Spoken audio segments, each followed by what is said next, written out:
그런가 하면 부동산 시장의 한파도 계속 이어지고 있죠. 경남의 부동산 시장 역시 얼어붙어 있는데요. 하지만 입지가 좋고 분양가가 높지 않은 일부 아파트들은 높은 청약 경쟁률을 기록하면서 양극화 현상을 보이고 있습니다. 또 정부가 재건축 안전진단 기준을 완화하면서 잇따라 재건축 결정이 나고 있는데 구역마다 여건이 상당히 다를 것으로 전망됩니다. 김태석 기자입니다. 이달 초 청약 접수를 마친 창원의 대규모 아파트 단지 예정지입니다. 전국적인 부동산 경기 침체와 높은 금리 속에서도 28.3대 1의 높은 청약 경쟁률을 기록했습니다. 창원 도심이란 입지와 84제곱미터 기준 5억 원대의 비교적 저렴한 가격에 무주택자와 실수요자들이 몰렸다는 분석이 나왔습니다.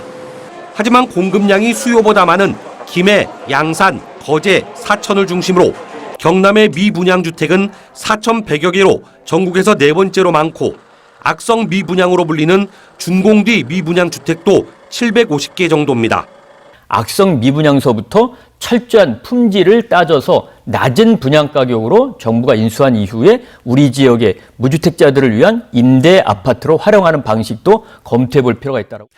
한편 정부가 지난 5일 개정 고시한 주택 재건축 판정을 위한 안전진단 기준 완화에 따라 창원시는 용호, 가음정, 사파동의 6개 구역 아파트에 대한 재건축 결정을 내렸습니다. 창원시가 지난해 내놓은 계획에 따라 용적률이 최대 66% 확대 적용돼 일반 분양 물량도 증가하고 조합원 부담도 줄어들 것으로 보입니다.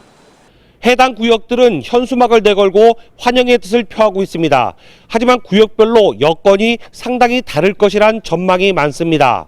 단지별로 법적으로 진행을 할 수밖에 없는 상황이고, 그러고 이제 건설사의 시공사들이 어떤 업체를 선정하느냐에 따라서 가격이나 형성되는 내용들이 다 틀리기 때문에 입주에 7, 8년이 걸리는 재건축 아파트의 구매는 여유 자금이 있거나 실거주를 원할 경우 부동산 가격이 하락세인 현재가 적절하겠지만 그렇지 않으면 금리 등 여건을 봐가면서 올해 하반기 이후가 나을 수도 있다고 전문가들은 조언합니다. MBC 뉴스 김태석입니다.